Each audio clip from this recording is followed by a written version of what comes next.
Good morning and welcome to the Faculty Forum Online, where alumni can learn from MIT faculty about research and timely topics and ask questions via interactive chat. Forgive me, I have a little bit of a cold this morning. I am Judy Cole, Executive Vice President and CEO of the MIT Alumni Association, and I will serve as their moderator. To participate, input a username and a location and type your question at the bottom of your screen. Our guest today is MIT alumnus Hal Abelson PhD 73, who is the class of 1922 Professor of Electrical Engineering and Computer Science at MIT, as well as a Fellow of the IEEE. Hal has a broad interest in information technology and policy, and is a founding director of Creative Commons and Public Knowledge, and a founding director of the Free Software Foundation. Our topic today is privacy in the digital realm. Could you begin by giving us a framework for understanding some of the major issues confronting us all as we have more and more of a virtual presence? Yeah, sure, Judy. I think the major issue is we as a society don't know what we want. There's all sorts of things about people's privacy being violated, that people have different kinds of boundaries. The whole notion of privacy is pretty unclear. People mean lots of things by it. They mean there's information about me that I don't want to be disclosed. There's I don't want to be disturbed. There's I want to be physically secure. There's I want the group that I'm in to be able to have certain latitude in what they're in action. Those are all different.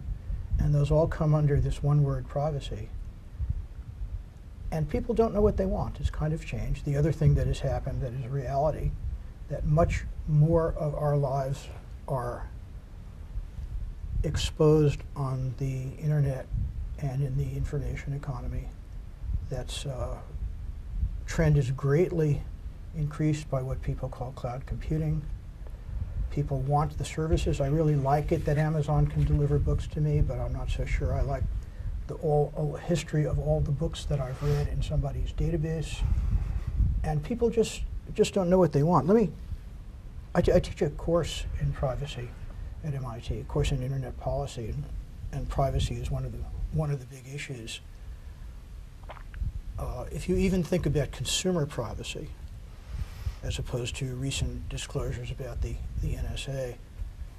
There are a couple of myths that we all have, and they're myths. And it's hard to understand that they're myths.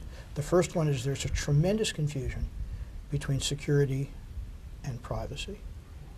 So when people say, gosh, something horrible happened, privacy was violated because somebody broke into a database and stole 2 million credit cards. The fact is we could do much better in securing information systems, but the fact is there are always going to be data leaks like that. And the issue with privacy is not who has unauthorized access to your information, because people are always going to get it. The question is, the privacy challenge is the people to whom you have given authorization to have your information and then misuse it. So one of the things we are going to have to get used to as time goes on is to stop saying, who knows this such and such about me? And start saying, who is in a position to use this information about me in a way that can harm me? That's a shift we will have to get used to, and most people haven't made yet. The second myth is you keep hearing these buzzwords called personally identifying information. So companies now have this tissue they can hide behind, which says if we're giving out information, we have removed all PII, personal identifying information, social security numbers, names, addresses.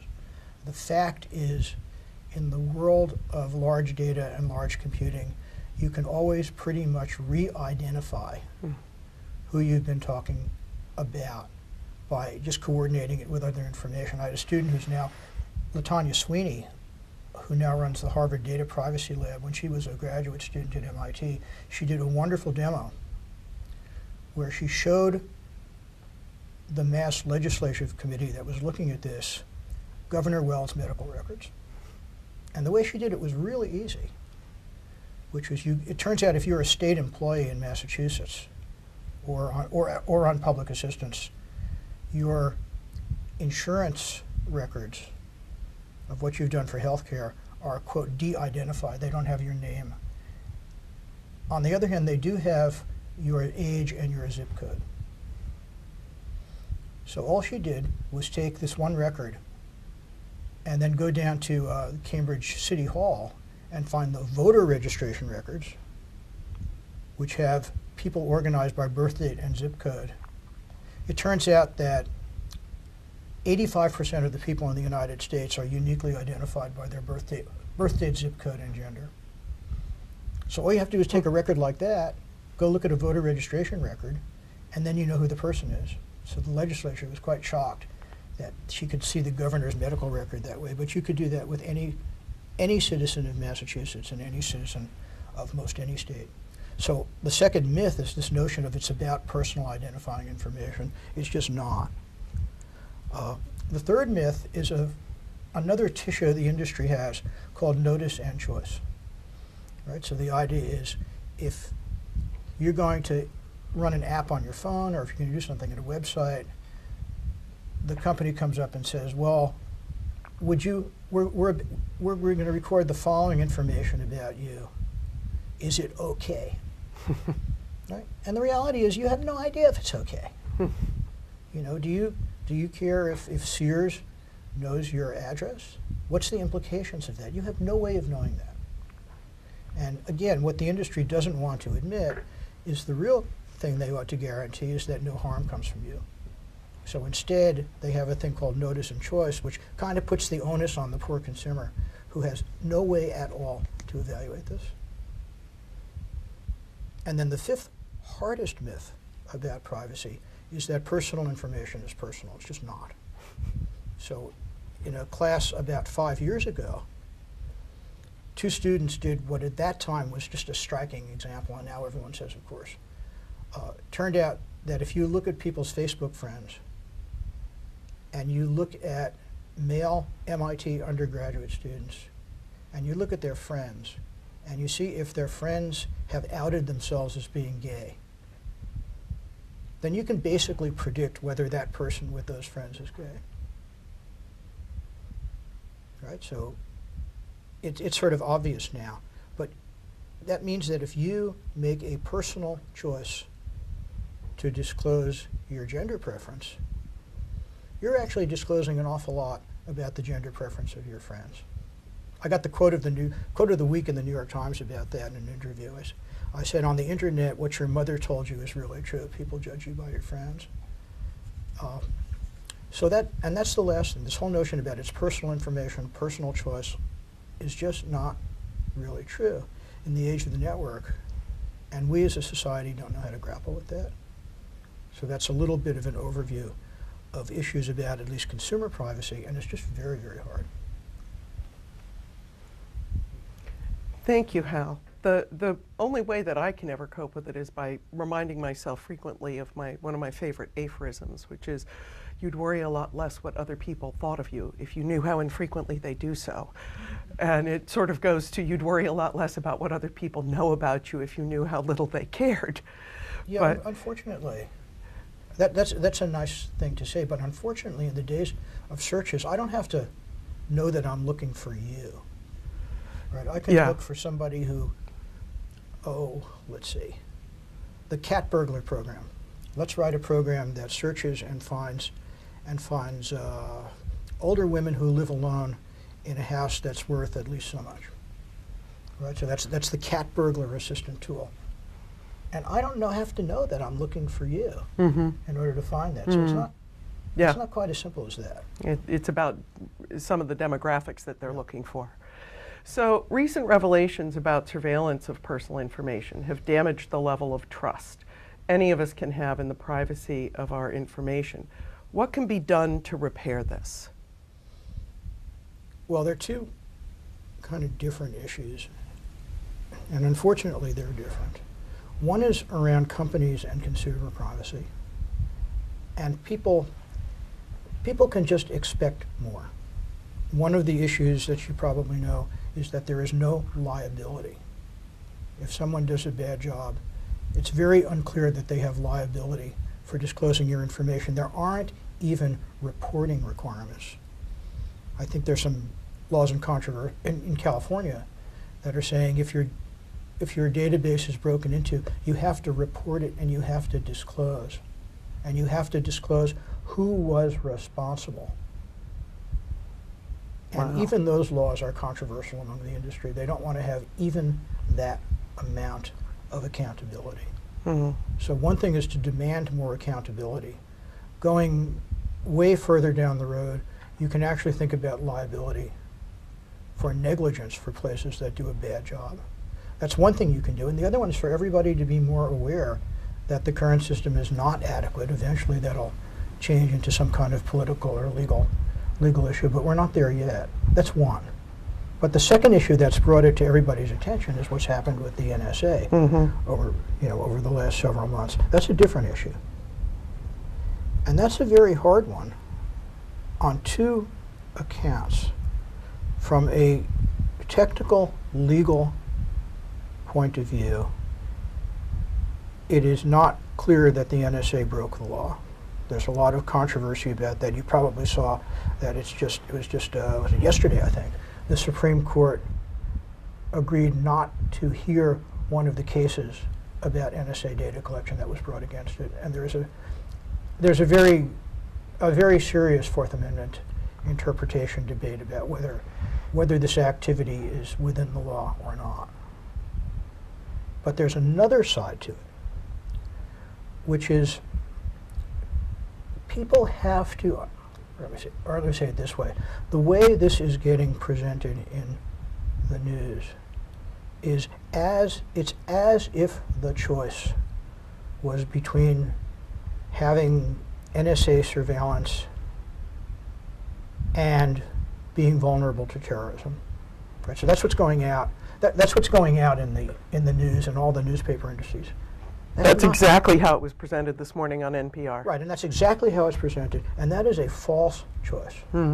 Because one of the things the NSA is doing is making the entire internet less secure. And you have to understand that the kinds of exploits the NSA can do today are the kinds of things that sophisticated criminal organizations will be able to do in 3 years, which will be the kind of thing that most criminal organizations will be able to do in 5 years, and along the same time, any inquiring high school cracker will be able to do.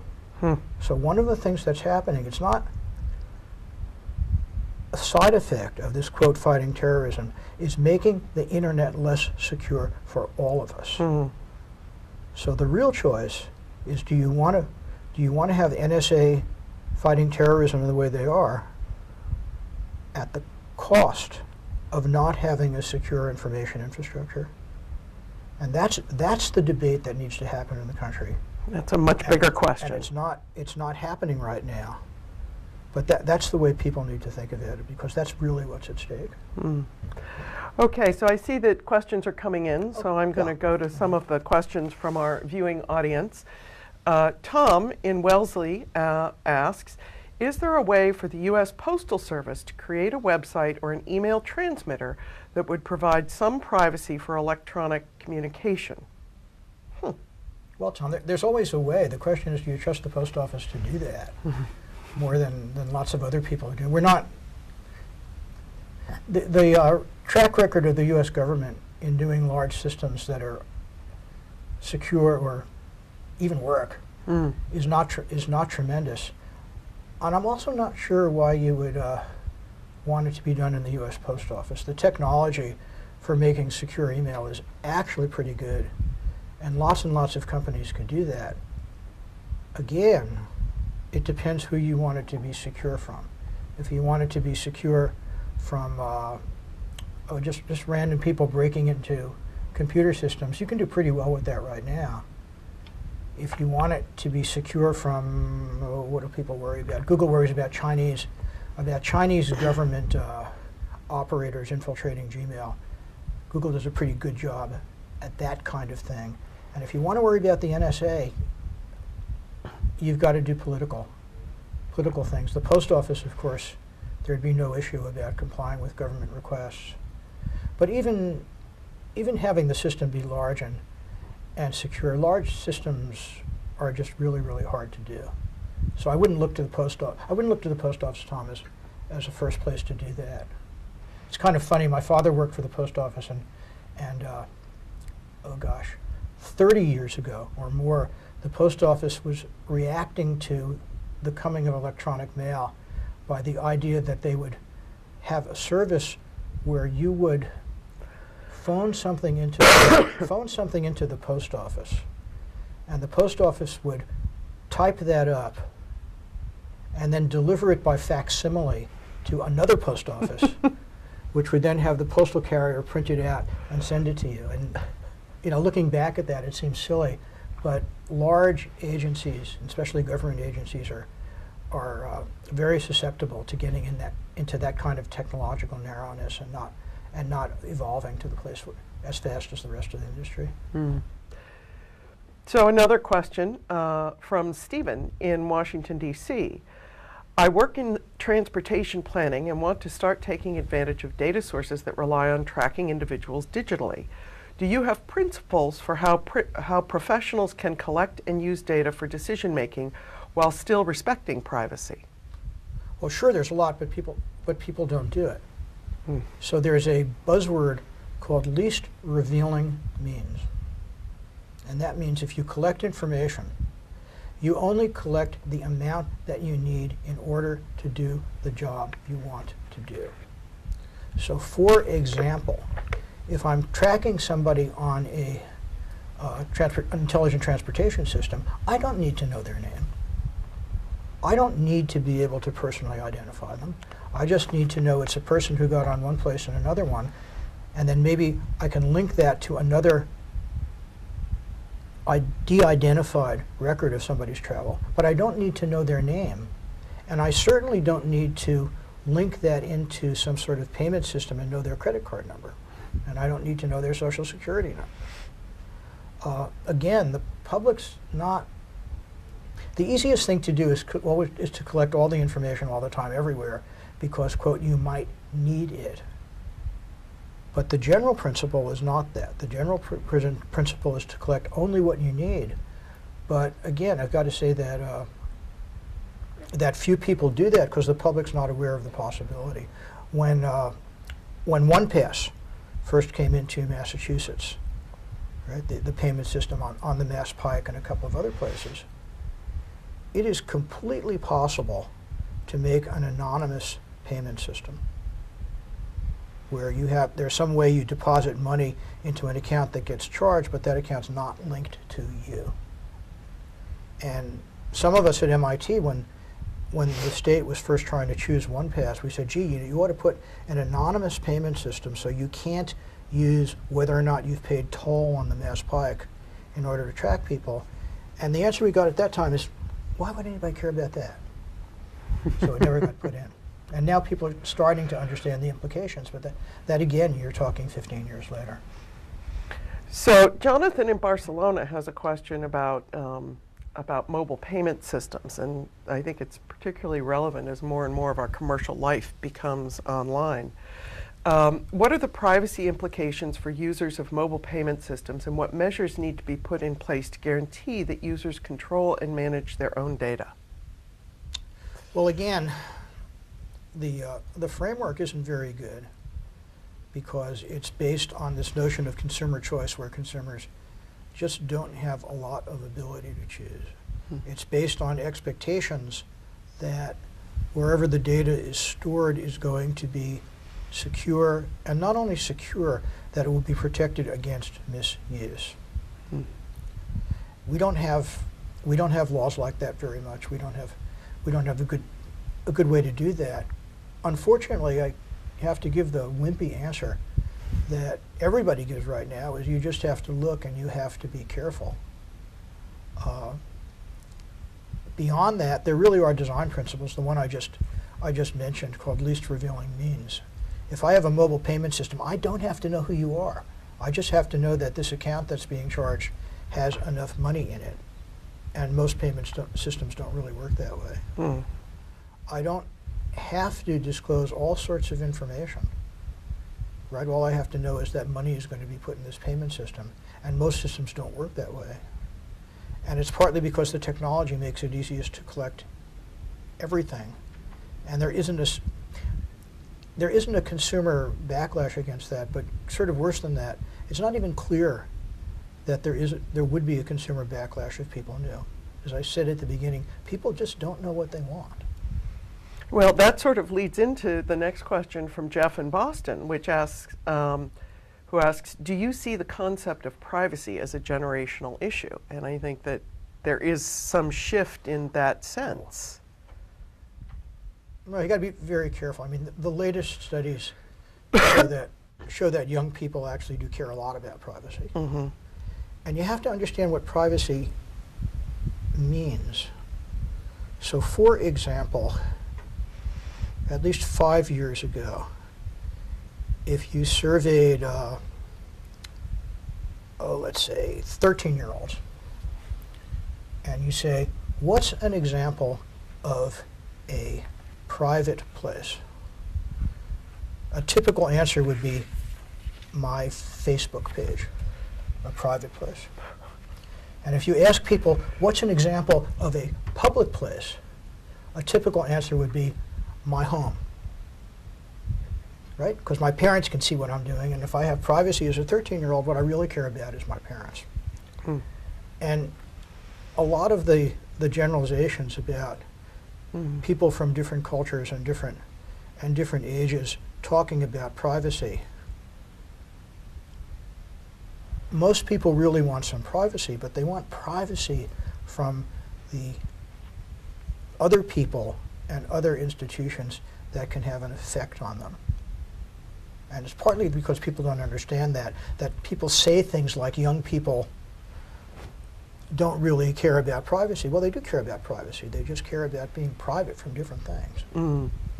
It's from what you want to be private that makes the difference. From what you want to be private from. Yeah. So David asks, will it be possible to develop a culture of technology-based systems that allow individuals to reliably monitor and purge their personal information? Well, David, yes, and there are companies that are trying to do this now. In fact, there are a lot of companies that are making business models of you own your personal information and you get some sort of compensation for letting people use it. And those are good ideas, and we need to do lots and lots and lots of experiments. But in the long run, that notion that I have my personal information and I can control it and sell it and do things with it, that runs out. And it runs out with one of the fallacies that I said at the beginning. There's a lot about your personal information that is not personal. Mm. Remember the example of if you have a certain sexual preference and you choose to disclose that, or you barter that information or whatever it is, you're saying a lot about your associates. So there's a whole aspect of this personal privacy stuff which really has to do with your groups. And it may be that this notion of here I am owning my information and stewarding it and doing things is just not adequate for the real problems, as opposed to some kind of system that says, gee, we all have to behave better. Mm. Robert in Concord asks a question near and dear to my heart. Is online shopping dangerous, and what cautions should we have about it? Since I do most of my shopping online. Well, I do most of my shopping online too. I don't know that it's particularly more dangerous than anything else. A lot of people can tell horror stories. Mm. But again, the culture is just changing. Mm-hmm. So, gosh, 20 years ago, the notion of it being public what books you've read was viewed as a very, very dangerous thing. Right? The American Library Association took stands against the FBI coming in and asking who had read what books. 20, 30 years ago, that was a big deal. And today, you know, Amazon has a list of, a whole database of what books I've read. And everybody says, well, yeah. Well, so the standards around that are changing a lot. So much of what you're describing is the sort of the human dimension of it, not necessarily the technological dimension of it. I find that fascinating. Dinesh in Los Angeles asks, do you think a Privacy Commons initiative in which a company voluntarily issues a defined privacy license for its products would help? I'm not sure I know what a defined privacy license would be. Well, there have been examples of company making guarantees. By and large, they have not worked all that well. These days, people are talking privacy commons, but in the earlier days of the web, there was just the notion of websites, this is before mobile applications, having privacy policies. So the notion is that you as a company would write down your privacy policy, and then you could be held to that. But what happened is, again, it was such a hard, controversial issue that the places that were imposing the standards had the basic standard was, does your company have a privacy policy? As opposed to, what in particular did this privacy policy say? So the people who checked for compliance would just see if you had a privacy policy. But again, you know, Amazon's had a privacy, I keep using Amazon because everybody knows that, but it's hardly the only example. But you know, Amazon's had a privacy policy for years and years and years. How many of you have read your Amazon privacy policy? Right? The answer is almost nobody, because first of all, it's giant long legalese, it's boring, and sort of people don't care very much. Well, if you want to use their service, you have no choice but to agree to their privacy policy. Well, that's the other part. You can say, I don't agree. Yeah. That's your only choice. Yeah. But again, the whole notion of compliance things where companies pledge to certain standards and consumers kind of judge based on that, the world's too complicated now. Consumers don't have a good way to judge, and we haven't as a society moved out of, gosh, you know, everybody makes these individual decisions. But individual decisions are good things only when those decisions can be meaningfully informed, and that's not now. So one of your former students is asking a question. Ralph in Dallas, he's class of '98, and you were his freshman 6001 professor. Yes, Ralph, I know, I remember you. He wants to know, does it not stand to reason that, quote, privacy and an era when, I think it may have been in an era when digital computers are as pervasive as they are today, should laws be enacted that require business to disclose the information that they decide they keep and the duration for which it is kept? I think that would be a great idea. Yeah, Ralph, is a great idea. There's be a tremendous amount of resistance to that. Yeah. And the answer is, right now, it is easiest to just collect everything. And what the industry is telling itself, that as data mining becomes better and techniques becomes better, gosh, the stuff that I'm holding may be useful someday. Why should I take the onus not to disclose it now? But it is a really good idea. You may have noticed there's a thing called the Google dashboard. If those of you who have Google accounts, there's a place where you can basically ask Google what information it's holding about you. And that was put in about, let's say, 3 years ago. And the people who initially proposed it ran into a lot of skepticism in Google. They would say, gosh, why do we want to disclose that? It's burdensome, we have to keep track of it. All of the different Google services have to coordinate and put into that. But the people who are working on that, and it was a small group, pushed really hard against a lot of skepticism. And then while they were doing it, the timing became such that it was really good to say what you did about privacy. And by the time they were ready to implement it, it was a tremendously positive thing for Google to say. And Google came out of this saying, wow, what a fantastic thing we're doing. We're providing you with the Google dashboard. We are showing you the information that we hold about you. Whereas, a year before it was, oh, there's a couple of these people who have this weird idea, and they're kind of annoying, but we'll kind of go along with them and see what they come up with. So there has been that cultural shift toward disclosing data, and I think it's a very, very good idea. Okay, so we're running out of time, so I'm going to combine the last two questions because they're sort of related. William in New Jersey asks, are there any groups advocating for the privacy concerns you outlined? And Chrysantha at MIT asks, this is an MIT-only forum. What is the most efficient way to get these matters understood and acted upon by a wide and usefully cognizant audience? Okay, so first of all, there are organizations that are very, very concerned with this. The one that's been concerned with it for a long, long time is called EPIC, the Electronic Privacy Information Center. They're tremendously knowledgeable, and they've been working on this stuff for a long, long time. The other one's the Electronic Frontier Foundation, which has done a tremendous amount of work in privacy. As far as getting beyond MIT, there are lots and lots of consortia and lots of organizations that are thinking about this.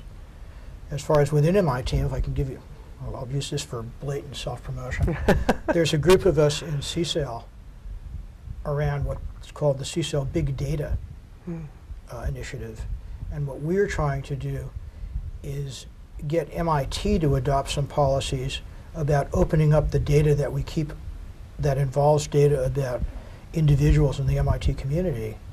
And we're trying to develop a set of general principles that'll guide the way MIT deals with that information, together with processes in MIT that are compliant with that, and that the whole community can start using for learning more about MIT. And so our notion is that MIT becomes kind of a living laboratory for how you keep this data. So stay tuned. It hasn't been approved yet, but maybe you'll hear about that in a year. On behalf of the MIT Alumni Association, thank you, Hal, for your insights. They're wonderful. Okay. And thanks to our viewing audience for joining us today. We encourage you to continue this discussion on the Slice of MIT blog by following the link that will appear on your screen momentarily. You can also view an archive of past faculty fora online by visiting the Learn section of the MIT Alumni Association website. Please join us in February for the next session of the Faculty Forum Online.